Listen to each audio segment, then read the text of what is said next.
everyone's got AirPods, everyone's got, something, Beats or whatever. Like everyone's got these things. And that's not to be overlooked, because now those are the most objective thing, is the thing that everyone's going to listen on.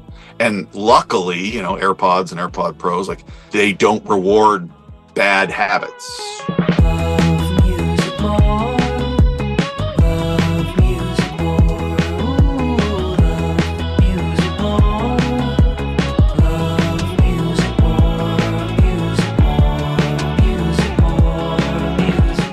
What's good, everybody? Welcome back to Love Music More. I am Scoobert Dubert, and I'm about to be joined with Stephan Hawkes, producer, mix engineer, and mastering engineer. One of the things I love about that is he thinks about music end to end, blank page to finish song. And every step of that process, obviously, is like a job unto itself. But talking to somebody that does the entire thing, it's just such a unique perspective. And I'm so excited to share that conversation with you because it made me love music more. Hopefully, it'll do the same on your end. Before we do, I'd love to introduce our title sponsor, DistroKid. DistroKid, which I also use to distribute my music, makes music distribution fun and easy with unlimited uploads. Unlimited, like legit unlimited. I've pushed that to the limit. And artists get to keep 100% of their royalties and earnings. And you can get 30% off with our code. You can support the podcast and support your career, distrokid.com/VIP/love music more. 1 million plus artists rely on DistroKid to get their music onto Spotify, Apple Music, YouTube, TikTok, Tidal, Instagram, and all the major streaming services. Now's your chance. Go to distrokid.com/VIP/love music more, all one word, for 30% off. Enjoy the conversation. What's good, everybody? This is Scoobert Dubert. Welcome back to Love Music More. I am joined with Stephan Hawkes. Welcome to the podcast. Well, thanks for having me. It's my pleasure. I'm so excited, Stephan, to talk about your work as a producer, mix engineer, mastering engineer, and kind of your perspective on workflows. And the number one thing, the thing I wanted to kick off the conversation is the guitar. The kind of the ways that you treat guitars, and then I want to learn about kind of your vision from beginning to end, because I was watching one of your videos on mastering too, about like simultaneously extending width and depth and punch in the middle. How do you set yourself up for success on the production end, on the kind of like the earlier parts? And does your awareness of mastering kind of ever seep into the way that you are producing, arranging, or thinking about guitar tones? Yeah, I mean, they're definitely all related. Like, Cool. It's kind of crazy to me that some people, I mean, it's great that we have specialists, and that's kind of the way this job used to be. But the fact that at all stages of the production that I kind of know how everything's going to translate and what is best to prioritize, I feel like it makes a big difference. You have to make a lot of choices when making a record. And so a lot of times they seem sort of arbitrary. They become a lot less arbitrary if you know what the following steps are. So if you're deciding between two guitar tones, they're both great, but one's going to be easier to mix later. If you're just an engineer, you might go for the one that's cooler or has like more harmonic top end because in the room it's cooler.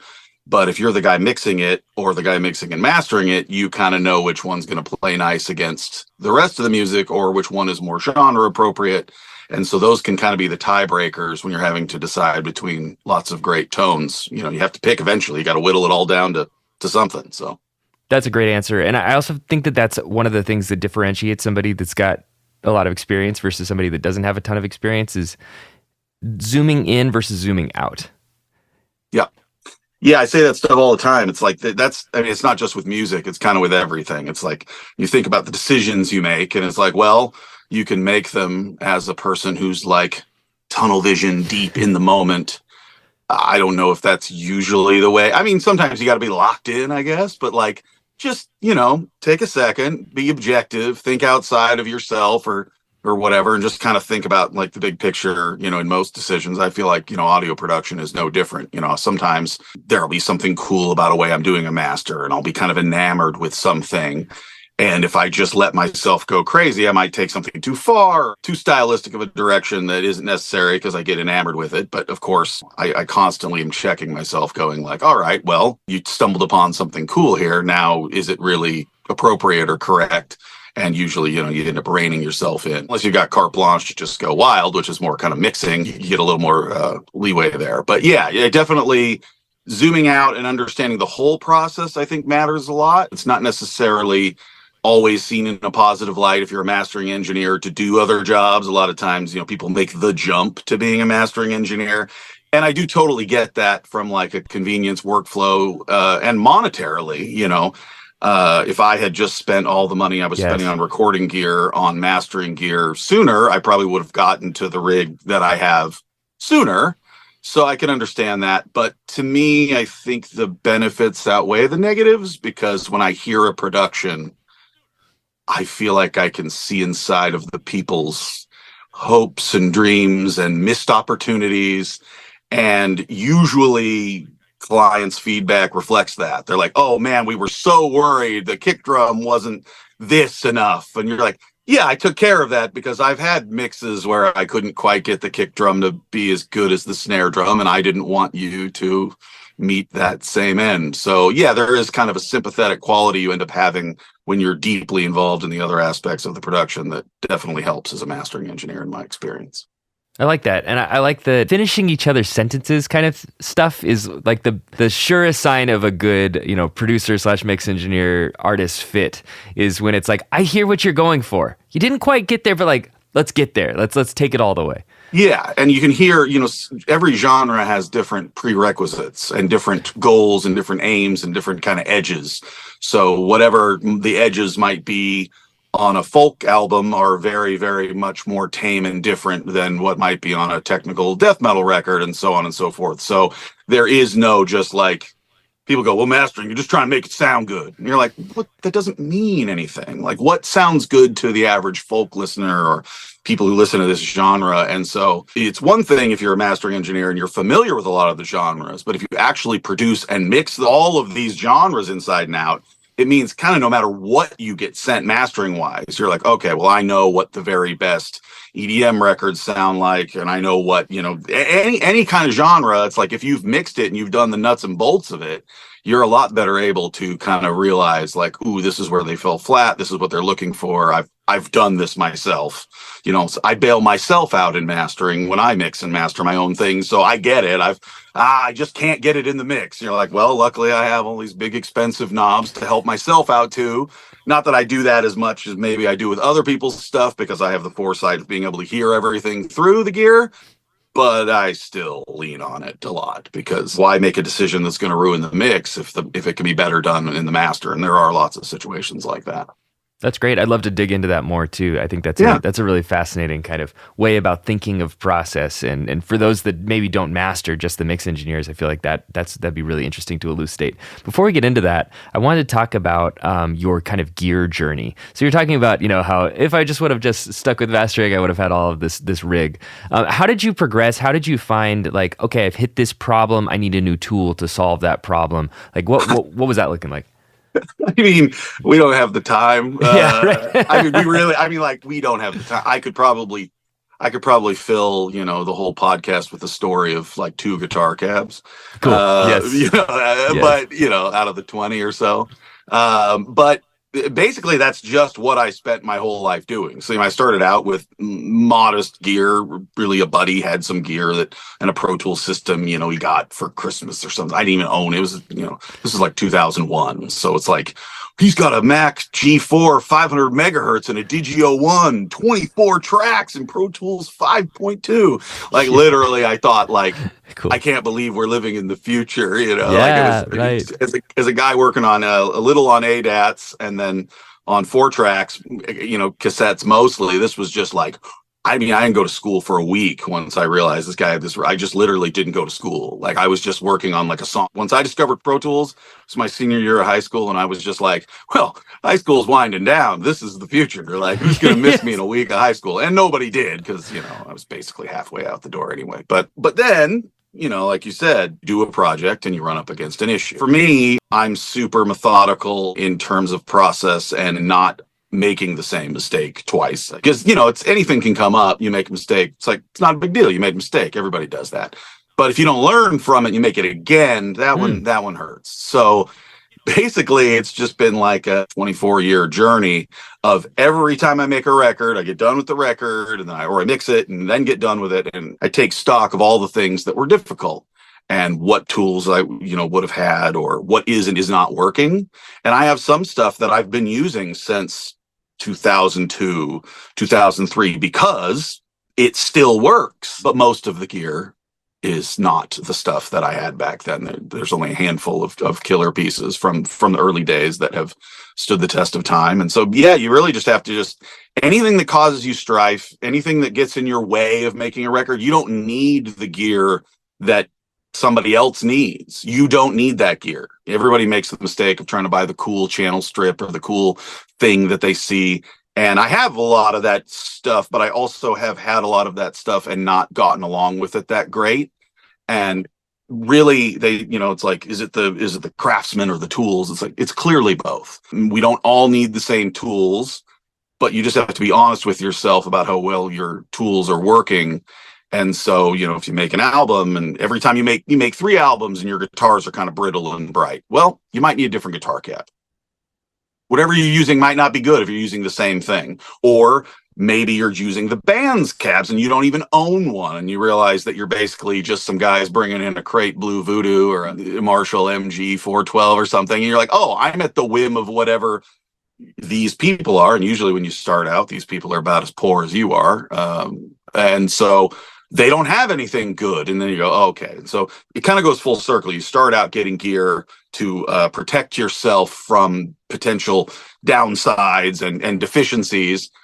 And then eventually you have all of the gear you want, and you know that the gear isn't stopping you from doing what you're supposed to do. Eventually you get so confident that it's almost more exciting to record that guy's cab, because you've heard all of your cabs, and you know that even if someone brings in, unless it's complete trash, if it's just a different version of something you have, you know that you can engineer it to sound cool and it will be more accurate to them. So it's like you start out with nothing, recording whatever people bring in, and then you get the studio drum set, the studio guitars, the studio amps, and you lean on those while you're learning to get good. And then eventually you get so good that like you don't even care what speakers in the cab. If it sounds cool at all, you will make it sound cool, and then it'll be more authentic to the person, if authenticity to the person is the goal in that situation. So it's kind of comes full circle. I'm definitely way past that last part of it. I'm always looking for an excuse to like record other people's stuff. I'm not trying to, people will be like, well, I don't even need to bring my guitar. I go, you have to bring your guitar. Like, bring your stuff. We'll start with that. We'll replace what we need, but just don't come in here and assume that you're going to be as comfortable on my, gear just because it's real nice. It's like, you're making your record, use your stuff.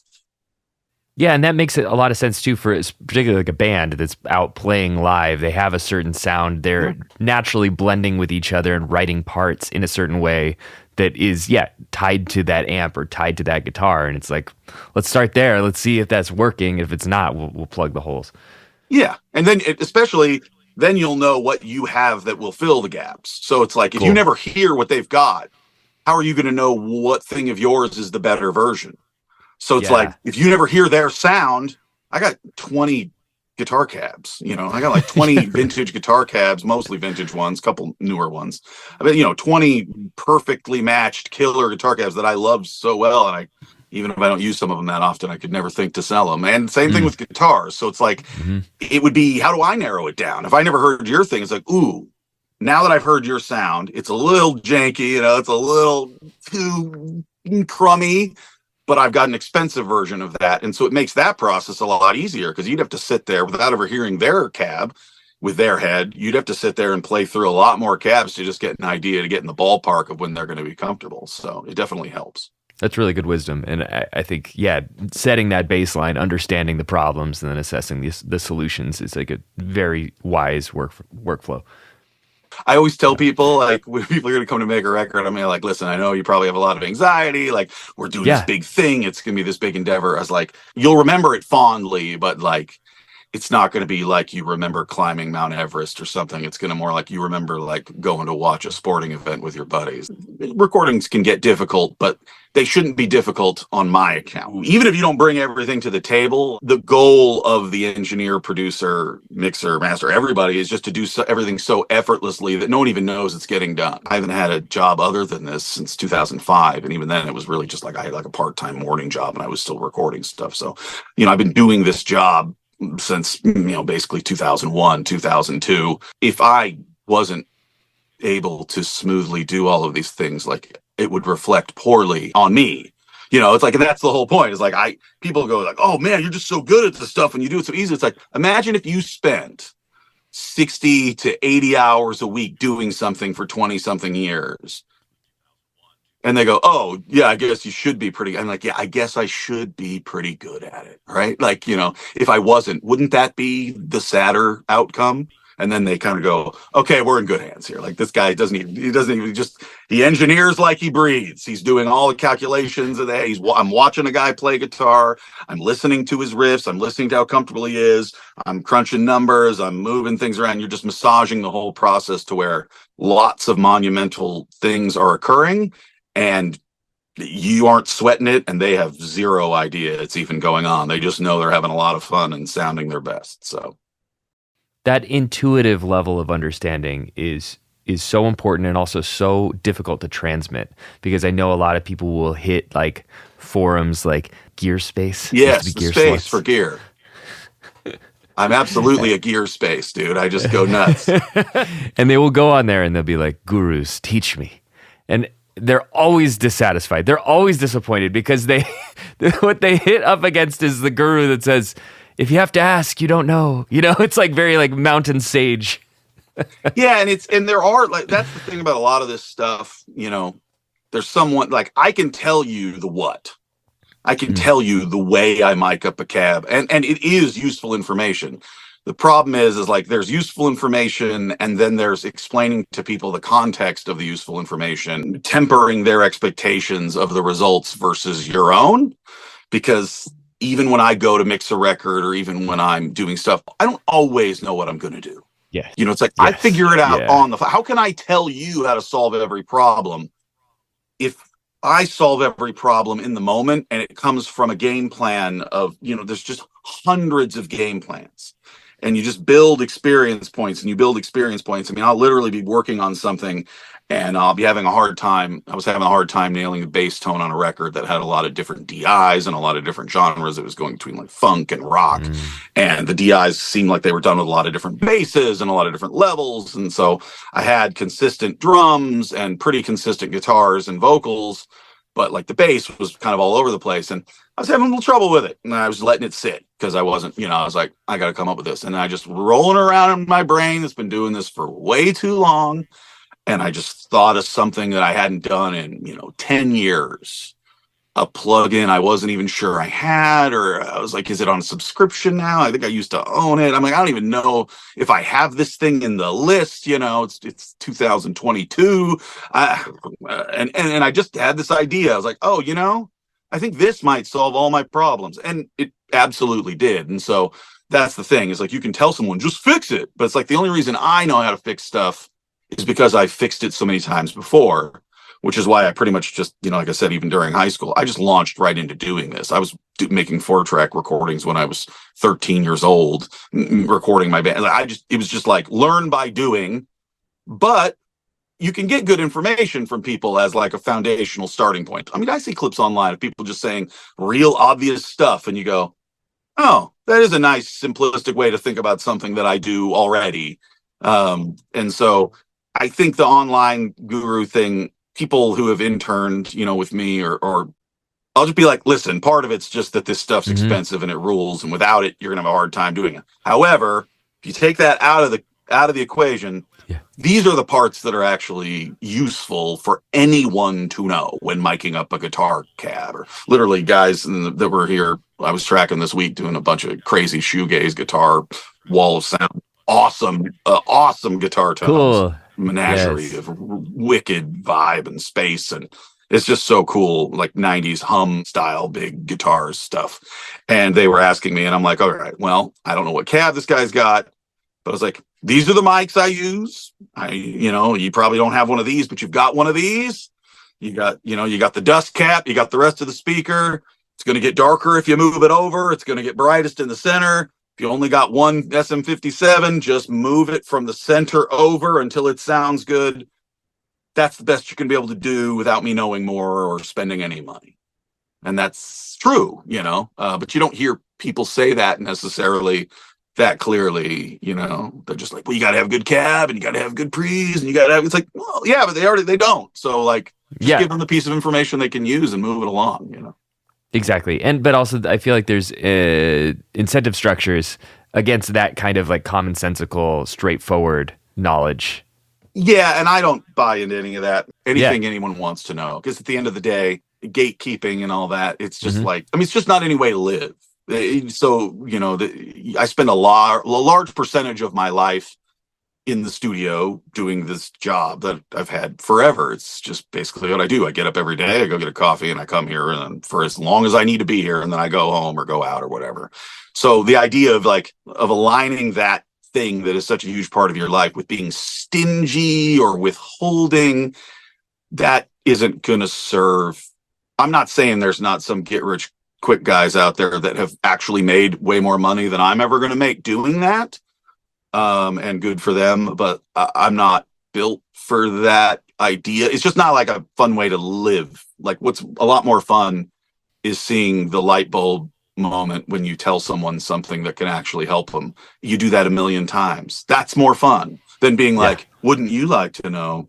Yes. It's like, what? That's not fun. Like, it's not fun being. It's not interactive. It's not helpful, and it's not positive. And the ultimate reality is, everyone told us that home recording was going to kill studios, and I guess in some ways I was the young home recording guy, and then now I am the big studio guy. And did a lot of studios go away? Sure, but there's still so much music being made, and there's more music being made than ever. So if I gatekeep that information, that means I'm just going to get worse tracks to mix. If no one knows how to do the job, then they're going to throw up their hands and just pay you to mix it like they were going to anyway. But the tracks are going to be worse. The whole generation of people that don't know how to do anything. And you're like, yeah, now they need me. It's like, they need you anyway. If they only needed you because you weren't willing to give them any like fundamental information, then like they probably weren't going to need you, period. Because it doesn't matter. Even if you can mic up a guitar cab to sound good, that doesn't mean you can mix a record, let alone master a record. So, and I think helping people is a lot better way to end up interacting with people. The idea, I can't tell you how many people, and again, it's not why I do it, but it's like, you help them out with something just because why not? It takes 2 seconds of your time. And the next thing you know, they send you the thing to master, they send you the thing to mix. Great.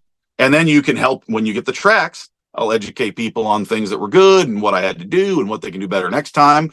And then you go, well, yeah, but then they're just going to get so good, they're not going to need you. It's like, maybe, but did you ever consider the fact that like you could get really good at weeding, but you're not going to want to weed your own yard?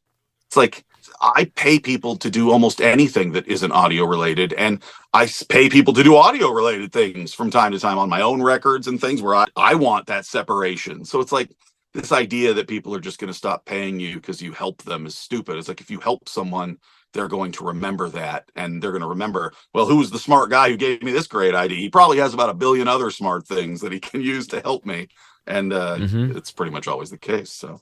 Yeah, and also helping people that are focused on kind of their own lane doesn't necessarily mean that they're going to interact or they're going to cross over. And even if they do, that's cool, because now you're a mentor to somebody that's coming up. Like that's yeah. And I've done that, man. I didn't even, it's like I was in, some Facebook groups back in the day with like younger guys that are like huge now. Cool. Yeah. Like, great. Yeah. They go, oh, that guy's more successful than you. I'm like, great. I mean, I don't know what that has to do with me. Like, I don't know what that has to do with me. Like, they did exactly what they were supposed to do. Like, I'm happy for them.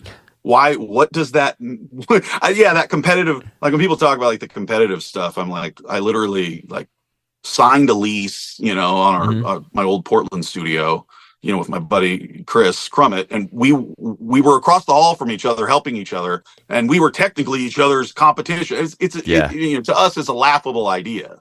Yeah, guys doing the exact same job across the hall from each other, trying to make it as easy as possible on one another, bailing each other out of jams, going halfsies on gear so we could get to the bottom of the gear quest, going and buying guitars together. And like, it's not a competition. It's, we're just guys trying to make records. It's hard enough.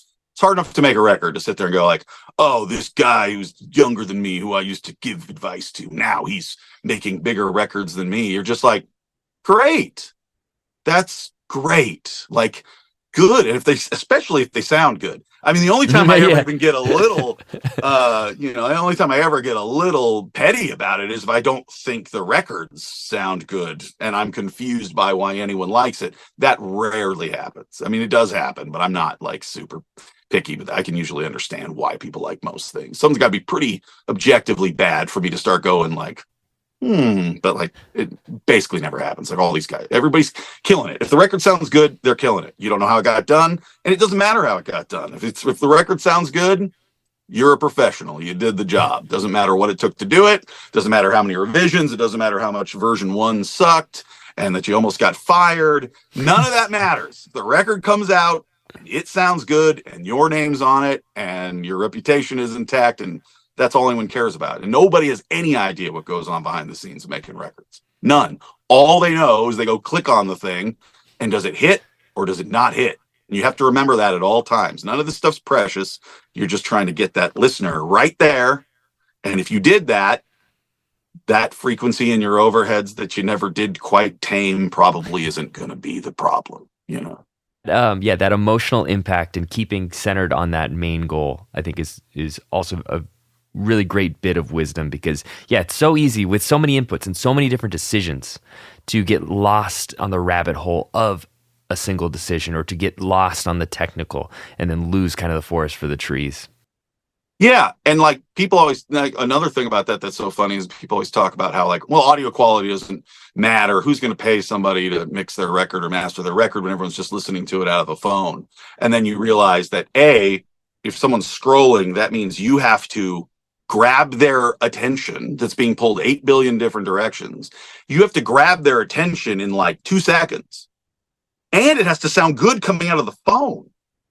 So to everybody who says that, like, who cares? Everyone's just listening to Spotify's algorithm out of their phone. It's like, it matters even more now. People, big home systems of the 90s made even bad thin records sound big. The loudness button on an old Marantz, it made everything fine and go away. And now you have to you have to hear it out of a phone when you're scrolling, and it has to be good, so good immediately that someone stops and goes, damn. So if anything, the bar has been raised by this weird, sort of 2-second consumption culture, this, 24-hour news cycle culture. It's like, man, you have to like grab them, and then you got to keep them. That record better be cool. And making a record sound good, when I was younger, that was always kind of my goal. I thought, because it was hard to do.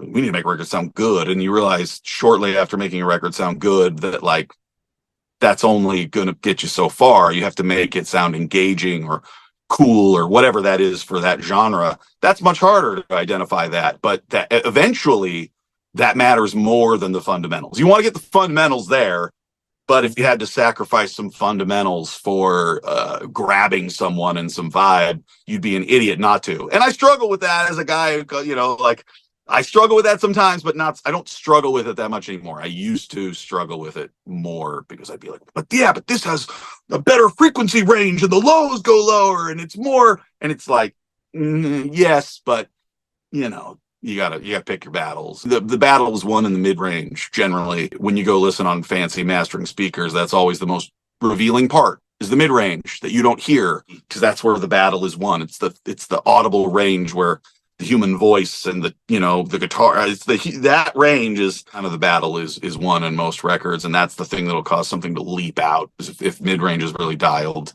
That's the thing where people, they don't know. But if you get the mid-range right in anything, guitar tracking, vocal mixing, mastering, like, they'll gravitate towards it and they'll feel it. That's where all the emotion is. The emotion is not in sub-lows or in, the air boost, the air band or something. It's like, there's no emotion in 20K. There's an expensive polish to it. And it's good that you might want to make sure you got a little of that too. But ultimately, if you had to pick one or the other, it's mids all day. So. Yeah, and I also like the idea of the platform specific nature of, like, there are issues coming out of iPhone speakers that are not found in. It's kind of like the NS10's idea of It like is. you're mixing to this lowest common denominator, making that rip, but it's also going to make the hi-fi sound better because you've like been like, hey, this is pretty harsh, this is pretty narrow. Like, yeah, if you're gotta a work. mix, like, and this is just crazy because everybody's got a slightly different phone and phone speaker and all that, but Totally. it's You still got lint if your inside mix, of it. yeah, if your mix is distorting through the speaker at lower volumes than other things, something's wrong.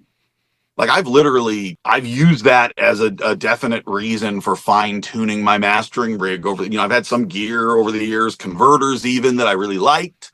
And then you notice that like consistently they're a little scratchier through the phone. They sound really good on a proper system or headphones, but through the phone, it gets scratchier sooner. And you start going like, oh, there's something going on with filtering. And that gets in a whole dorky converter rabbit hole mastering dork thing. But the phone thing is a real consideration. I'll go listen to 2 things out of my phone that I did when I'd be testing out converters.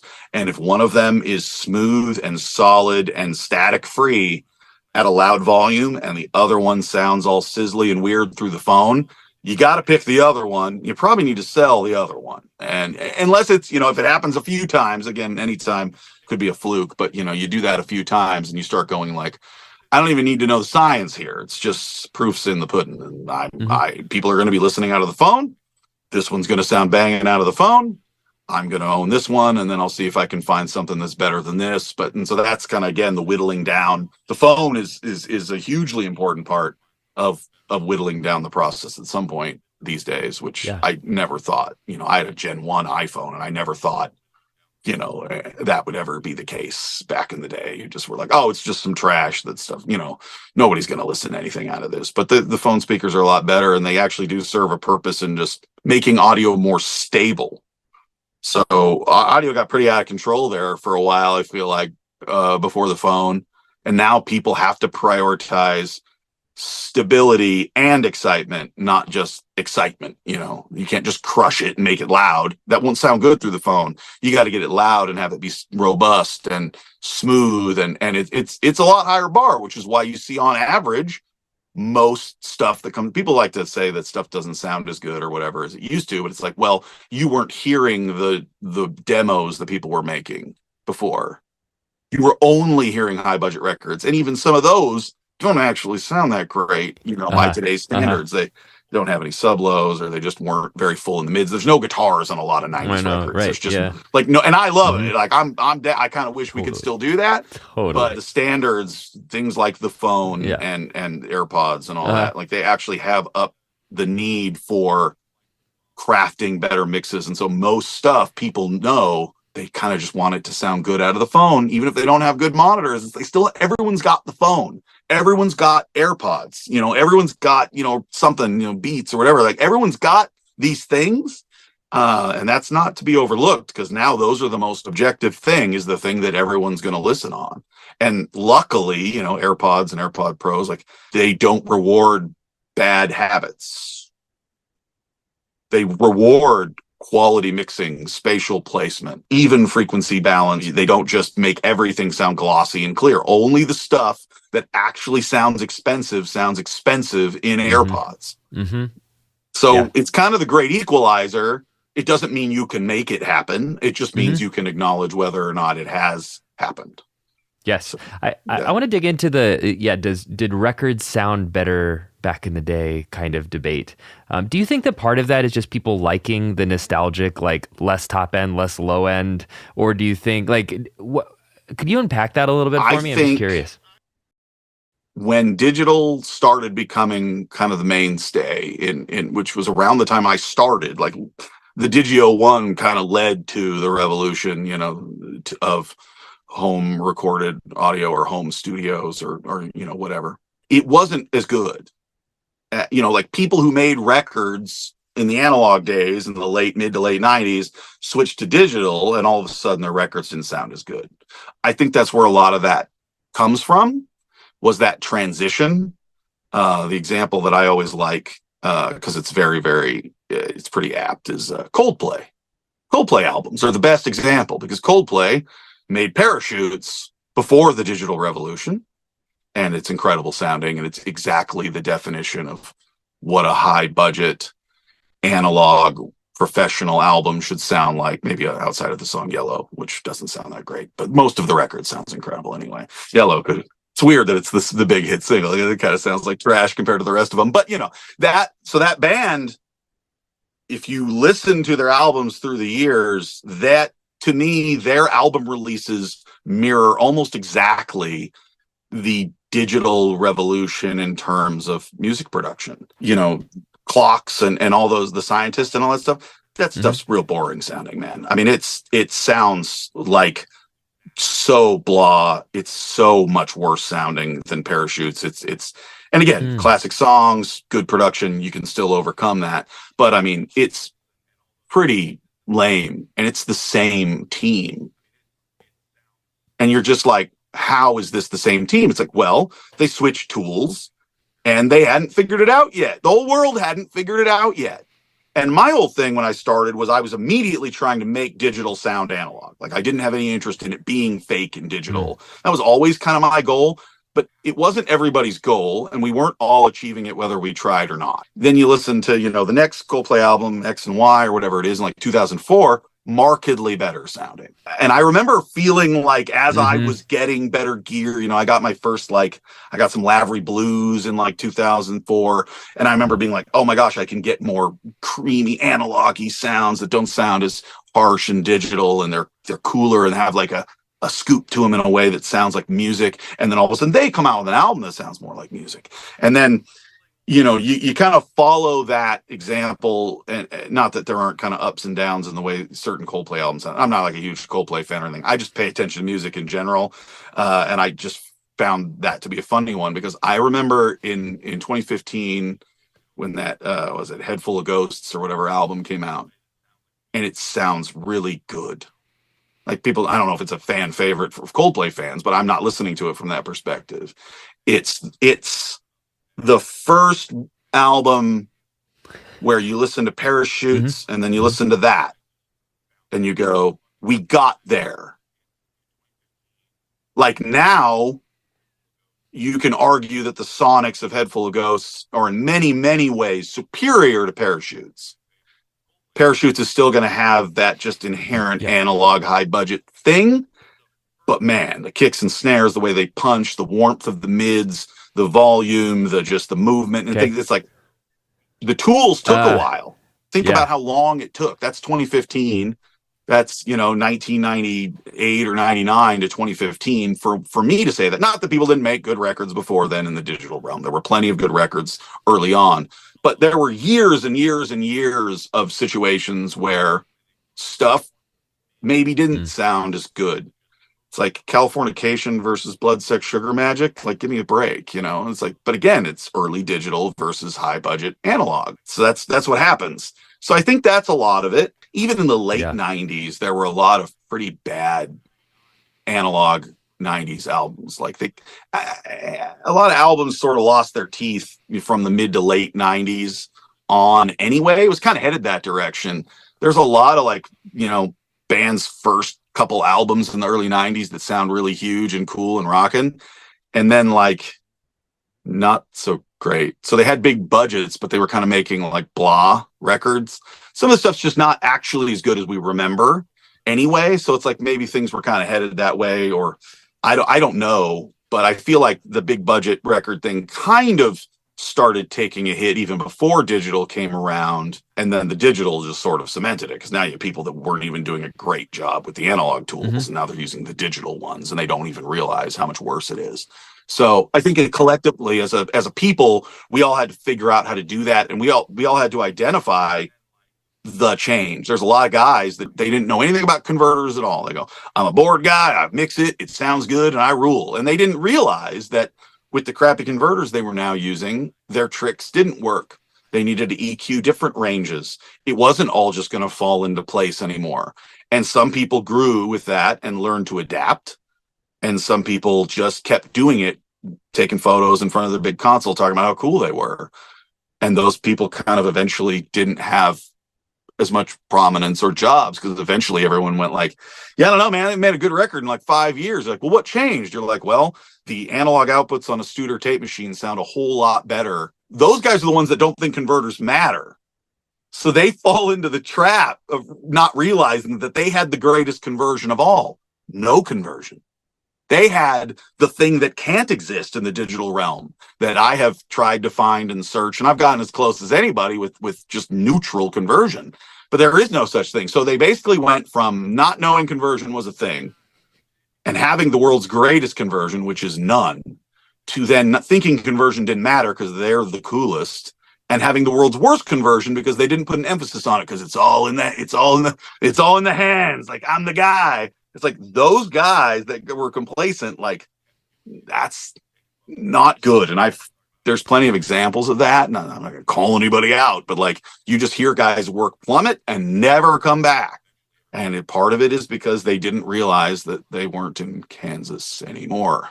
It wasn't the free, just the sound coming off a tape machine. It makes you seem so smart. I made tape machine recordings on an 8-track MCI 1-inch and dumped them into Pro Tools like kind of early into when I started. I thought I was some kind of super genius. I was the 18-year-old kid prodigy who had figured out how to make records only 6 months in that were classics. And you're like, yeah, tape, man. Made that real easy. Tape and a board made that real easy to think that. And then like the reality sets in. Sorry to interrupt this very important broadcast, but it's time for one more advertisement for myself for this podcast. What I'm asking for is for you to rate it 5 stars, share it with your friends. This is like the most important thing for this podcast to grow. So if you want to do this, you go onto the podcast screen, right? You click on the ... on Spotify. Under there, it says rate show, and you go and you click it. 5 stars. If you could do that for me, that's the best way for the algorithms and all this stuff to share it out with the world. I know that it's a lot to ask, but if you could please just hit those 3 dots and then a 5 star, it would really help us out and helps us, get the word out and spread the love of music. So thank you. If you're listening on YouTube, you know what to do. Like, subscribe, all that good stuff. Thank you so much. And here's the rest of the episode. Do you think part of this is the change in expectation for low end as well? Because like low end creates it takes up so much space in a mix. Yeah. And to get like the punchy, modern, loud low end that's pretty much cross genre at this point, I feel like that's a really big paradigm and mentality shift. Yeah. And the thing is in the 90s, your stereos had it. Huh. Yeah. That stupid Premier stereo with the dolphin on it. That's where the low end came from. Cool. So in our minds, those records were full range. We had home systems with the loudness button, and we had the EQ curves, and they made those records pretty balanced or a little thin, but they didn't bother with that because there's a Sherwin Vega sub in the trunk. Dude, I mean, I remember getting carted around in, buddies' older brothers' cars. They would be listening to Pantera or something. And you're just like, this thing's got it was the car. There's no sub-low in those kick drums. There's no sub-low in any. I mean, there was a handful of things, and when that started happening, you took notice. That's like Deftones Around the Fur came out, and I was like, there's sub-low end in a kick drum, and it's synthetically generated, which I don't care how you generate it. I just remember the first time I heard the song Around the Fur, I was in a car, and it hit hard in a different way. I was like a kid, and it was like, this is new. Like, this is new. And it's because it had an actual sub frequency, a punchy sub frequency hitting that, like, other kick drums on albums that have incredible drums that I love, like Soundgarden Super Unknown, stuff like that. It's like, dude, still incredible sounds, incredible recordings, but they don't have that, and that's fine. And I never noticed as a kid, you had your bass boost on your Walkman or your Discman. Car stereo boosted it up, and subs everywhere. Dude, I had this banging stereo when I was younger that just had the coolest subs, and every record I listened to sounded huge and punchy. They don't sound like that on my monitors now. It's not because my monitors now are lying to me. It's because we just don't live in that world anymore. So it's definitely an evolution of, it's kind of a weird one because like we weren't having to work for it. And now you have to work for it. Things are very, very, very different. And now low end management, again, that's the thing, is like being able to do the low end thing is kind of the thing that separates, the men from the boys. And And everybody kind of knows that doesn't mean you can Uh-huh. do it. So understanding how to, there's stuff people do, obviously just in order to get that, whatever you got to do to get that, you got to do to get that. And there's cheap ways to do it that we've all done. We've all done the fake low end thing. Sometimes you actually can carve it out correctly and make it happen for real. But next best thing is cheating your way to the finish line, and nobody will know the difference except you. It matters whether people realize it or not. And it is the hardest thing for people to get right. The only caveat is that a lot of these like pre-made sounds that people use when they're making beats and stuff kind of are already dialed in by somebody who knew better. Exactly. But Sometimes. the second you take those people out of that arena, they realize they have no idea how to actually get it. Yep. So they were getting it for free. It's like, take the tracks I get sent from some band in the Midwest or something to mix that was recorded with their local guy. You get those tracks and you tell me how much of a genius you feel like. Because it doesn't have any of that. I swear, I think about that all the time when I, like, especially the AAA list mix engineers. And it's like, y'all are mixing on easy mode. You get great sounding stuff all the time. Like, I'll be at the NAMM show and they'll do like a mixing walkthrough and they're like, this is the raw. It's like, that's ridiculous. That's no joke, dude. Yeah. I tell people about this all the time. I'm like, yeah, it's cool. Like, that thing worked, and like that was the way it kind of was. Like, not that mixing engineers didn't matter. We obviously have heard stories of like the mixing engineer coming in and saving the day, or the label didn't like these mixes, and then the label likes these mixes. That is 100% real. It's like not even close to real. And I know because I've had records where I mix most of the records that I track. I mix and master most of them, although I don't mind having somebody else master it if there's the right guy or the right budget for the right guy. But I usually mix and master most of my own stuff. And I've had a few situations where people were like, this guy did a record 15 years ago that I really like, or 20 years, whatever it is. And we're going to send it to him to mix. And I'll listen to what the people did that they like, and then I'll listen to what they've been doing lately. And then I'll listen to the band that I'm working with versus the kind of stuff they usually do. And sometimes those guys are those guys still. Sometimes those guys were just the product of their time. And the tracks were so good. And that's an art in and of itself. That's a hard thing in and of itself. So not to disparage that idea, that's a thing. I call that honest mixing. Like, these tracks are really good. How do you make everything better when it doesn't need fixing? How do you elevate incredible tracks? I call that like honest mixing, where you're basically like, it's not going to be necessarily the like solving all these problems. It's just about maximizing what's there. One of the best honest mixing guys that I think is Andy Wallace. Andy Wallace is obviously if you listen to rock in the 90s and beyond, it's like Andy Wallace is probably your hero, or he probably mixed one of your top 10 favorite albums, if not 8 of them. When you become an adult, you realize he was getting great tracks. We got all these multi-tracks out there, and you can hear the unmixed tracks from Rage Against the Machine or the Nirvana multi-tracks, and Butch Vig's sitting there showing you. And like, oh man, like, they spent time and money and they had good gear, and it was recorded at Sound City and it sounded good right off the board.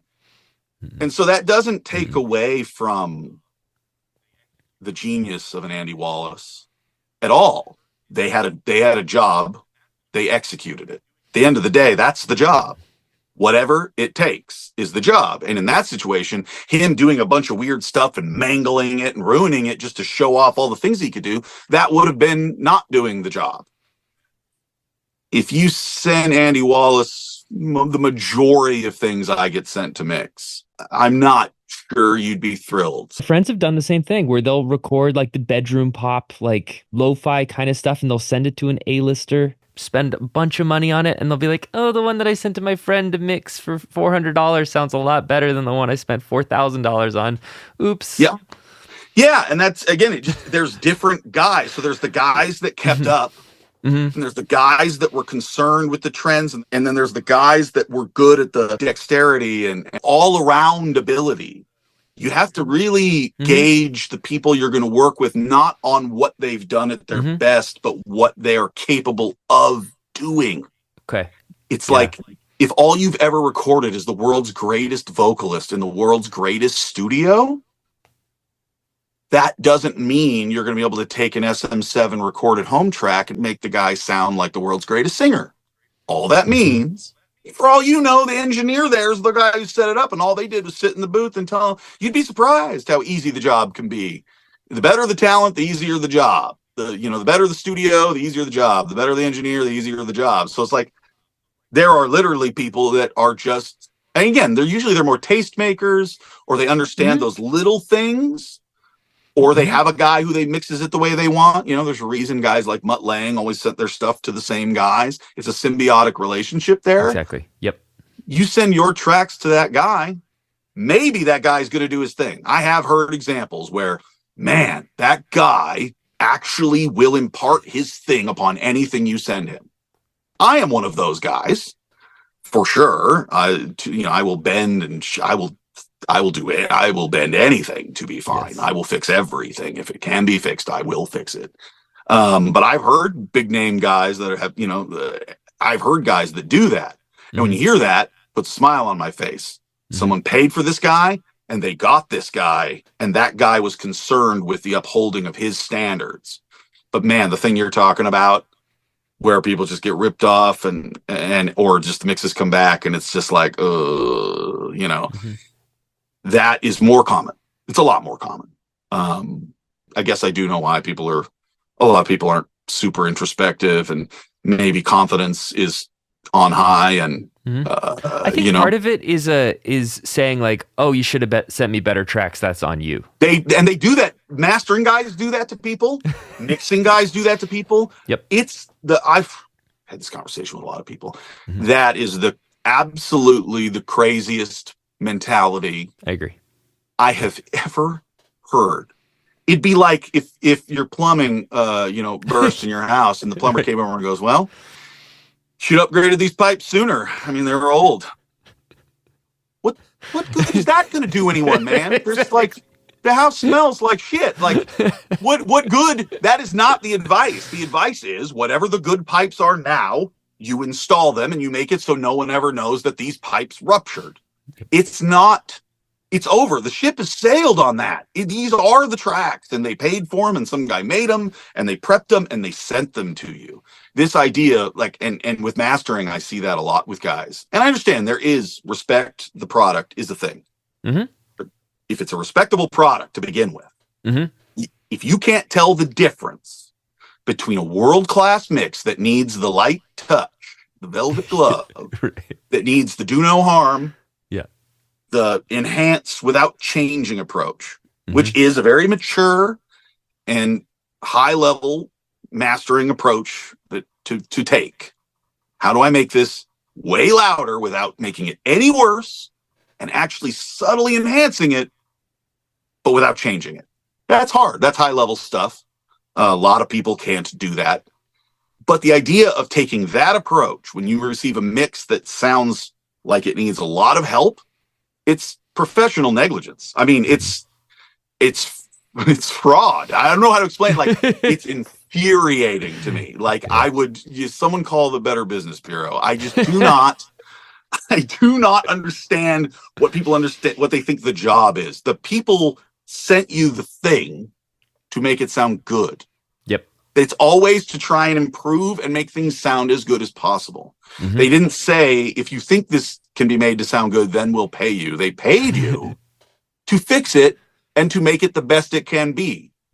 If that takes more out of you, that's your day, or turn it down. If you're not willing to do the work, turn it down. The second I take someone's money for something, that means it's on me. Yeah. To the farthest conceivable limit I can come up with, it's on me from there. And I'll gripe while I'm doing it.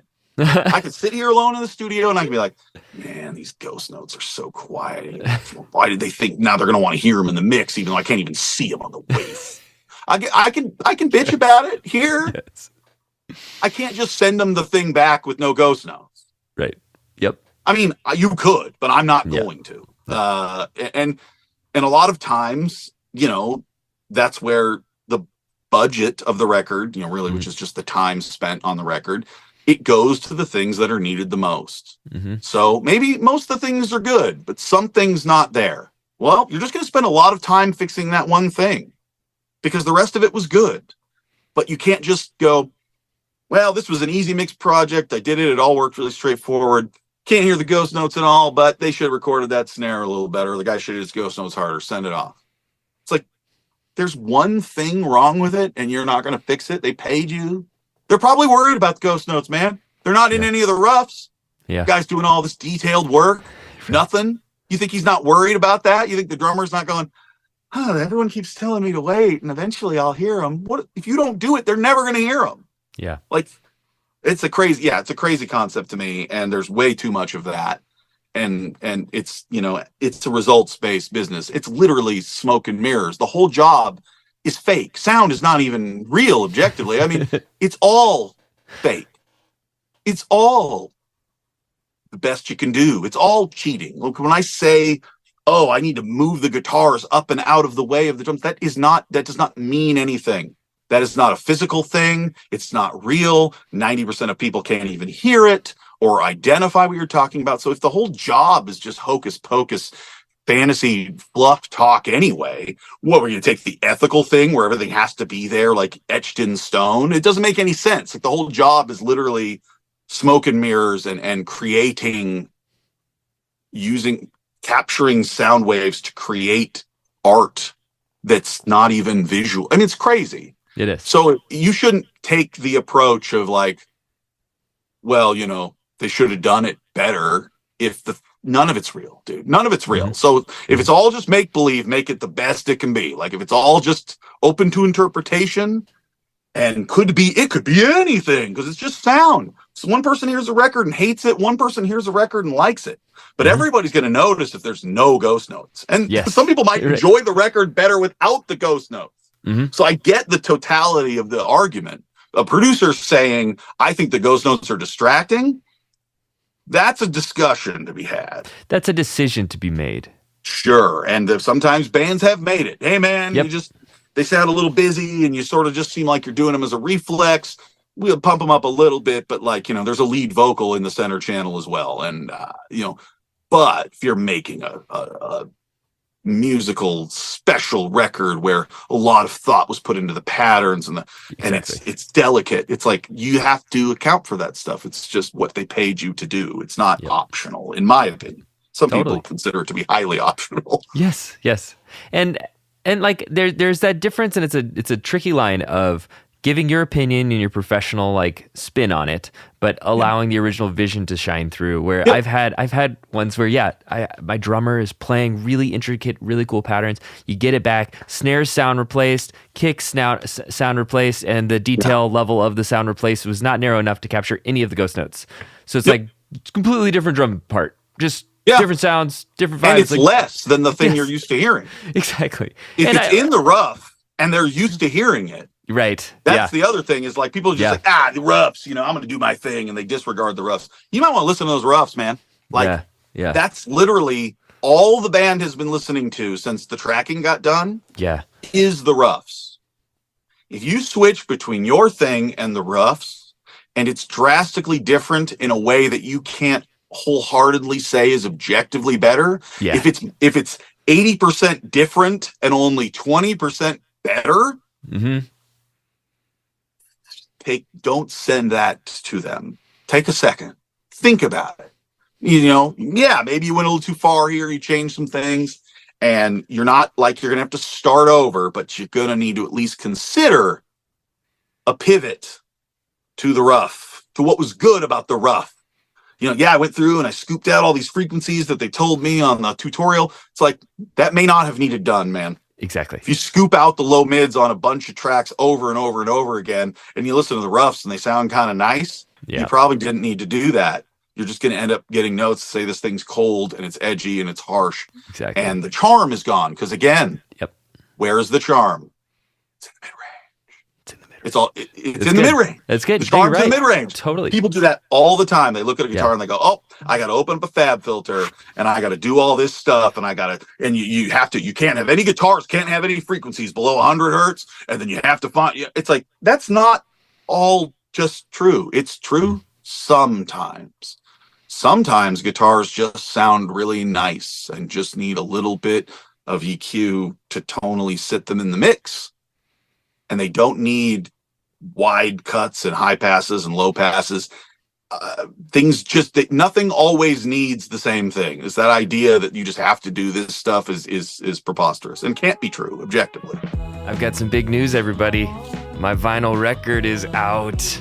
We didn't make a ton of these, so these guys are going to sell out, and I'd love for you to get your hands on one of them because they're so dope.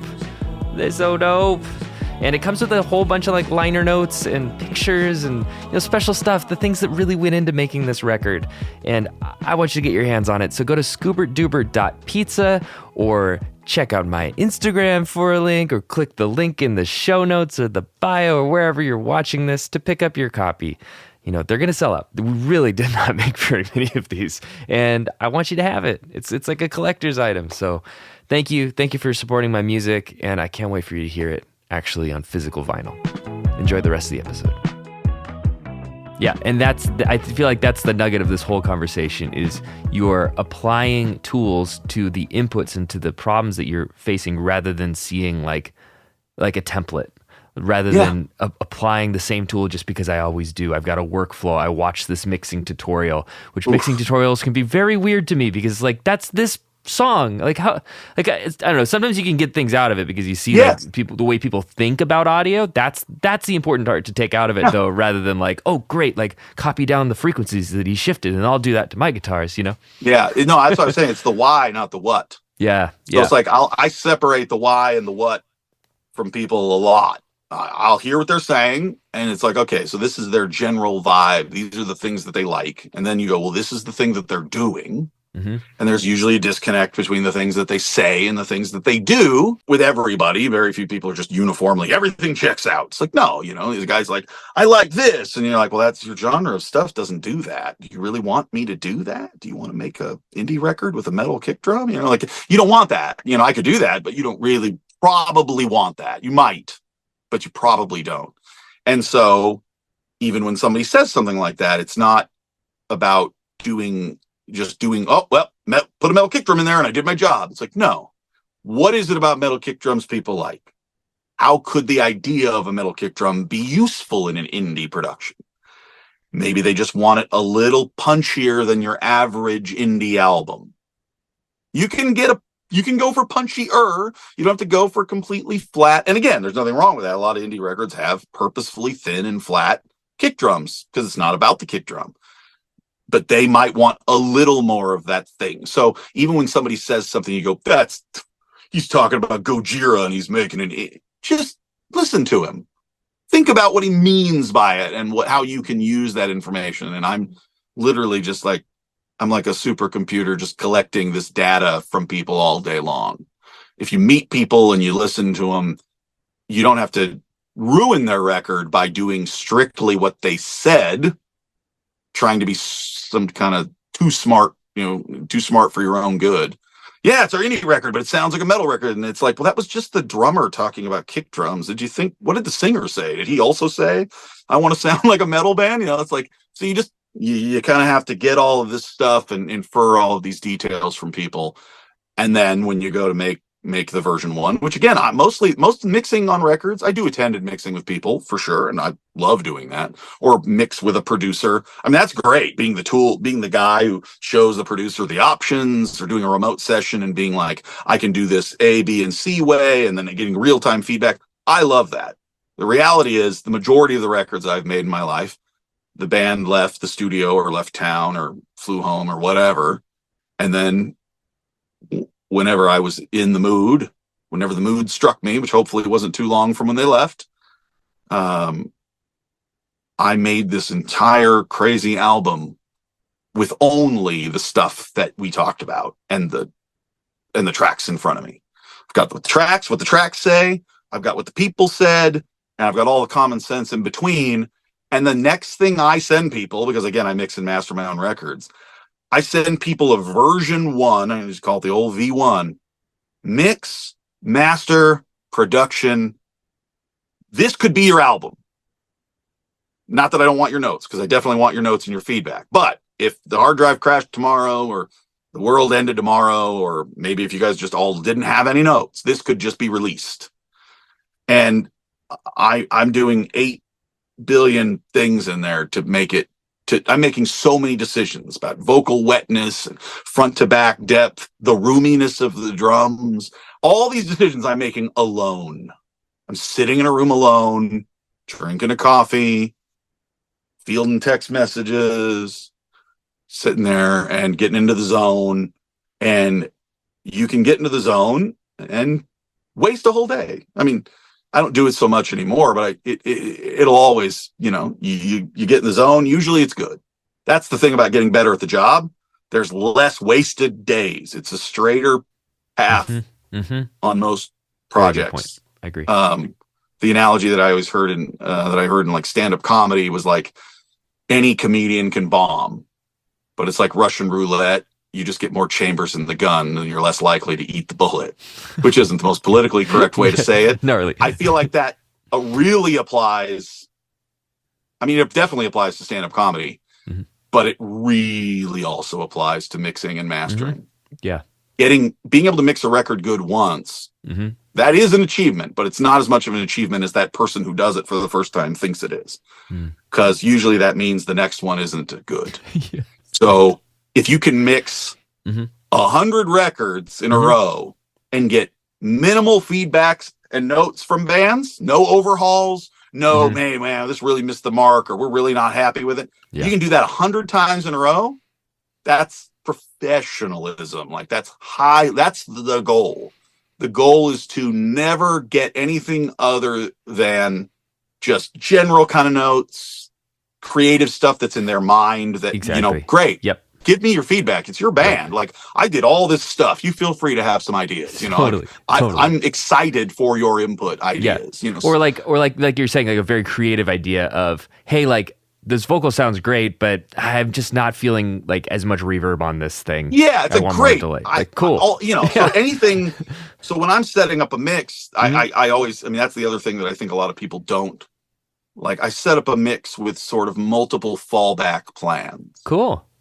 So it's not like I have 3 mixes set up, but I have treated I've spent enough time with some of the primary tracks and treated them a couple different ways so that when the notes come back, I probably already have a solution to get us there. Yeah. And I can overhaul a V1 like not only to like a ridiculous degree, but ridiculously fast. Like, and I'll tell people, I go, listen, if I miss something, if I miss the point on V1, just tell me, because I was dicking between this wet and that wet. I was dicking between, maybe I got a little too crazy and was having a little too creative with the vocal effects. And then I sent you guys the most extreme version where I was testing the edges. If you think I can't pull that stuff down like that. Right. And like, just say, just literally in plain English, just say what it is you don't like and what it is you would like it to be. And there's like a real good chance that I'm literally 20 minutes of adjusting. Yeah. Yeah. Literally like a couple mastering EQ knobs in the mid-range, bringing down some vocal reverb 3 dB, switching out a vocal compressor to be something that's a little more whatever, less intimate, more intimate, something, less in your face, more in your face, switching out to a different kick drum sample underneath the real sample because it was too clicky, adjusting a few EQs, you send over version 2. Oh my God, you fixed it. Yeah. Because I was always going to fix it. But they might think it was like some huge endeavor. And it's like, no, I already envisioned this record a few ways. And if I don't have a game plan to fix it, my life's the one that's going to be destroyed, not yours. Like you're just going like, we want this. You send off an email and you go back to your life. Like that email determines how nice my Tuesday is. Yeah. So right. my ability to solve that email Yeah. is my quality of life. It's the difference between getting out of the studio at 7:00 and going to a nice dinner and having a nice evening with my wife and dog, as opposed to I'm going to be at the studio till 10:30 banging my head against the wall. Yep. So like, that's the other thing you realize, is that like, this gear isn't a shopping addiction, at least not in my case. Not to say that I don't have some of that, but the gear, having the right gear gets you home sooner, which keeps your mental health better, which keeps your morale. People in bands, especially, some people realize it, but people in bands, if you've been in a band, like I'm a band guy to this day, definitely a born and raised band guy. And if you're a smart band guy, you realize that the band rises or falls based on morale. We've got this good show we're looking forward to. The recording's going well. Yes. We're doing a music video. We might be getting to open up for so-and-so. The same thing applies to being a producer engineer. If things are going well, you'll do better work. You're more confident.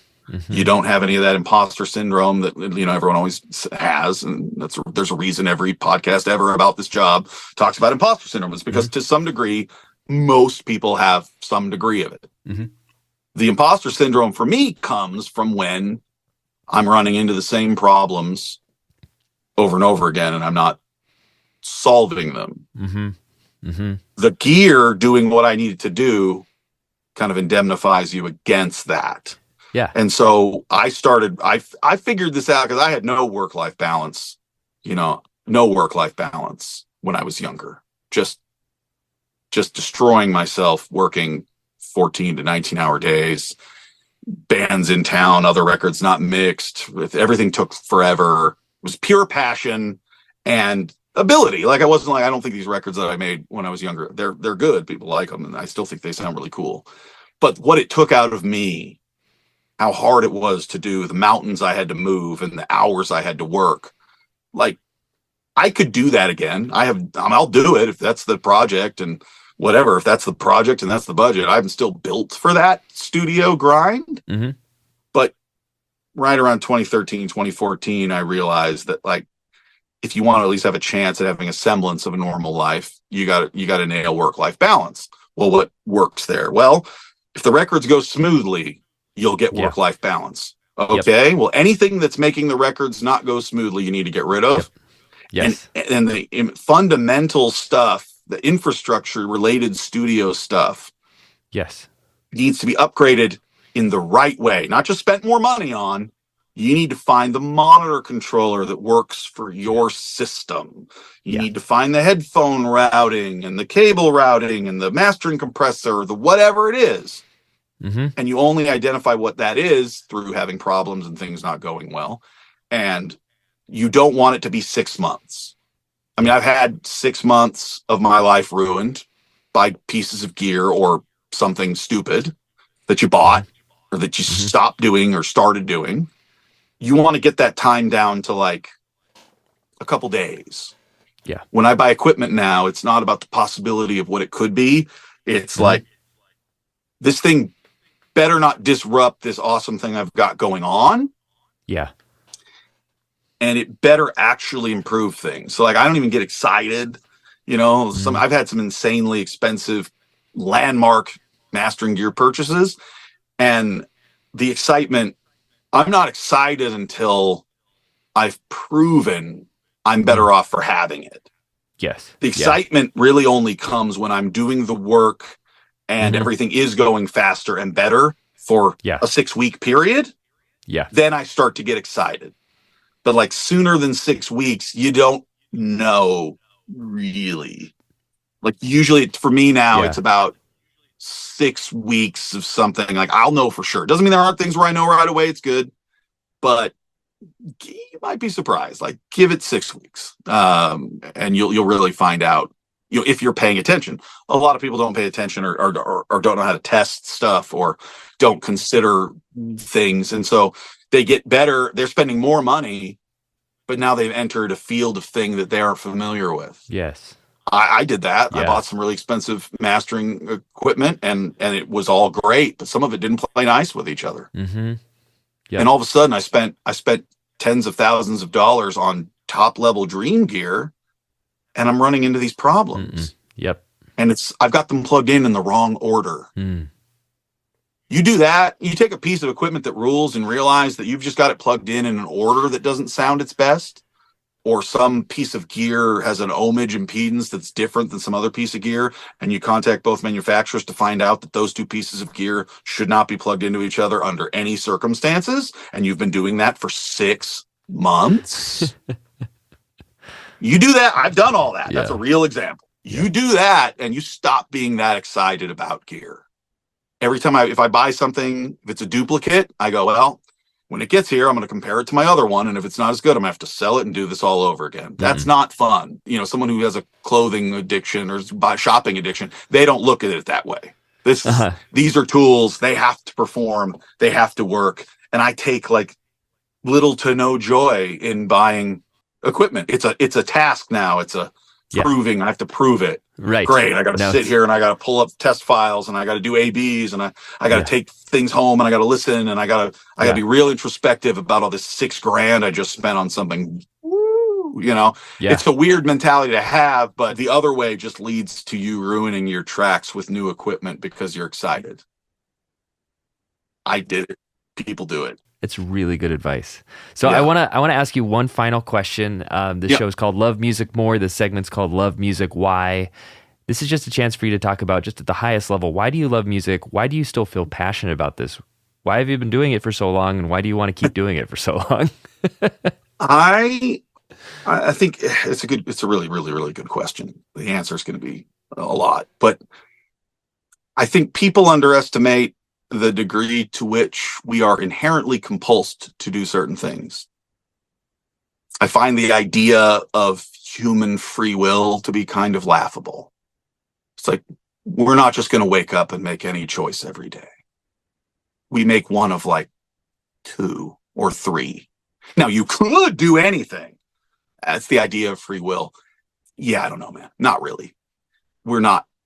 In some ways, human beings are incredible and special, and in some ways we're just like a little bit more sentient than dogs. You know, dogs just don't know how to tell us that they're full of shit. So like, you know, everyone thinks they're gonna, you know, oh, the human mind and the thing. There's like a handful of those people on planet Earth that ever advanced the human cause. The rest of us are getting up, and we're just instinctually more like honeybees than you know, geniuses. We just are compulsed to do things. That's why even with the music industry not being as lucrative, we still have infinite number of people writing songs and paying hard-earned money to make albums. You cannot count out the idea of human will to do the things that make you happy, or not even if they don't make you happy, just to do the things that you do. You literally are doing it. It doesn't matter what you say about yourself, what you think. None of that really matters at the end of the day. You are the things that you spend time doing. And so, you know, I don't know why music is so built into me. I don't know why. It doesn't really matter why, because it is true. And I do think, you know, I'm definitely, as we kind of discussed, I like to get into a thing and burrow to the end of it. I'm a completist in a lot of ways. It's like, well, guitar tone, huh? 20 years later, you get this wall amps and you've listened to every speaker ever, and you've spent, you know, so it's like, I'm kind of that way in general. And there is something boring about just being like, yeah, I'm good at the thing. It's like, if you could get so good at shooting 3-pointers that you never missed, that'd be boring, right? It's the chance that you might miss that makes things exciting, and upping the degree of difficulty in things makes life more interesting. So I think part of the reason that music appeals to me is that I am fully aware I can never be the best. And even the guys that are the best aren't the best all the time. It's a never ending journey. You end up with physical proof of what you were capable of at the time. There aren't a lot of endeavors that are like that. There just aren't. A lot of things that people do with their time or they do for a career are, well, I just did this stuff and then I'm going to have to do it again tomorrow. And when I'm done with it, as long as I do it, nobody's going to get mad at me or something. This is not that kind of job. This is the job where you're going to spend a whole lifetime, ups and downs, yings, and you're going to go back and forth, and you can never truly be perfect at it. You can always be improving, and that's exciting. Like if I'm going down a rabbit hole and I'm trying to figure out how to solve some problem, that's exciting. Like my brain is more, the synapses are firing. My brain is active. I wake up without an alarm. If I got stuff going on, it's crazy, man. I'm like a machine if there's stuff going on, if there's a thing to solve and stuff, it keeps you engaged, it keeps you active. There aren't a lot of other things that are like that, where you can just be constantly proving yourself. And on any given day, you literally might be the best person for the specific job. In music, you'll never necessarily know that. But if the thing comes out incredible, then there's the proof. So in some ways, you can just leave a legacy of the things. And people do notice. I have people hit me up and they're talking about records that I made 8, 10, 12, 15 years ago that I'm still very, very proud of. And they'll say things to you about yourself. And you'll go, oh, they're right. Even they just listed albums over a 10 or 15 year span. And on all of those records, regardless of where I was in my life, which studio I was at, what gear I used, I was compulsed to bend that audio, to place the audio, to craft it out. I had a thing, and I was compulsed to do it across the years, across the decades, because that's who I am. And that's pretty wild. Like, that's a pretty wild concept. It's not something I think about daily, because then you'd just be like living in the past or something. But I think about it more than most people, because it's kind of the answer to your question. It's like, I'm trying to become the better version of myself. There is no perfect. There's just the best I can do. And then giving people their art in a way they can be proud of is an extremely gratifying feeling. When you send someone a final mix or a final master and they tell you they broke down in tears because it's probably the relief of the thing coming out good, but also the pride. A lot of it's the relief. I don't care what it is. You take somebody who puts in all this sweat equity and all this work and all this time for the thing they're compulsed to do, and the thing that you're compulsed to do causes them a true human emotion or a moment, not to mention the other people that are going to listen to it. That's crazy. That goes just beyond me as like a music fan growing up in the 90s, listening to Nirvana, and that's cool and all for me. That's my musical journey. And there's plenty of stuff that I love that's personal to me, and that's great, but that's a separate thing. Nobody cares when they hire you to make a record how much you like Nirvana or something. It doesn't matter, how much you like Nirvana when you were 8, 9 years old. That's not going to come up. Can you make their dreams come true? Their artistic, subjective, budget limited, usually, dreams come true. Like what? On a daily basis. My entire job is taking someone's hard-earned, they had to get a practice space or write it and get an interface and demo it and track it again and sing it with their chest and their body. All the work and sweat equity that goes into making a thing. And every single day when I come in, it's my job to validate that entire process. I don't know other than, I don't know a lot of jobs where it's that level of gratification is even possible in a creative field. It's very, I don't know. I'd probably be open to those jobs. I'd probably be open to other jobs like that, but that's just what's compulsed in me. Those are the things that make me happy.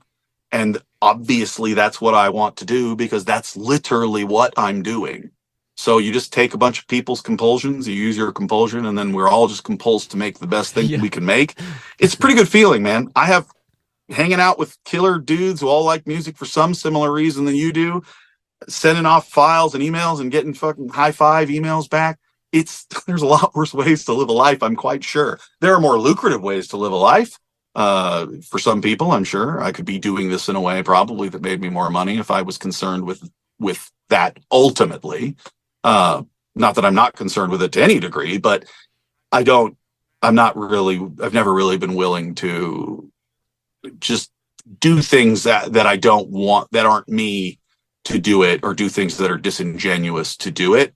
I'd rather be a very happy, fulfilled person getting those emails and making high fives instead of being like, yeah, I'm the guy who told everybody you had to do this and this and this to mix a record, and it was easy. And now I've got, millions of dollars. It's like, again, I don't knock the hustle, and there's lots of good information out there from that stuff that I've gotten. So that was what they were compulsed to do. So for them, maybe the music wasn't really the passion. It was the vehicle for the other thing. Great. We're all compulsed to do different things. So I don't knock anybody for taking a different path. But at the end of the day, if I wanted to be doing something else, I probably would have. I'd probably be doing something else. I just seem to keep doing the same thing over and over and over again and really enjoying myself. So, yeah, I guess it's just based in familiarity, and just the passion for it is the rewards of the thing itself at the end of the day. Great answer. So where can people get in touch with you? Where can they hire you? Yeah, so I have my website, stephanhawkes.com. There's an inquiry thing on there and a bunch of, probably blurbs on there that sound a whole hell of a lot like whatever I just told you. stephanhawkes.com. It's Stephan Hawkes on Instagram and TikTok. It's not a common name, so I was able to get, Stephan Hawkes at Gmail, for instance. I was able to get them all, so because my name is not common. And, I'm a computer savvy guy, so I made sure to hop on some of those earlier, but some of them I didn't, and they weren't taken. So yeah, basically that, and it really is anything audio related. It's just anything. It's like, whatever, just whatever. There's no part of the thing I can't do and don't do on a regular basis. It doesn't have to all be if you're having a problem. You're just making an album that you love and you want somebody to put a loving touch on it in whatever way you need. I won't stop until I do that. I just won't. I mean, historically, I just never have. So I don't think I'm going to start with you, Yeah.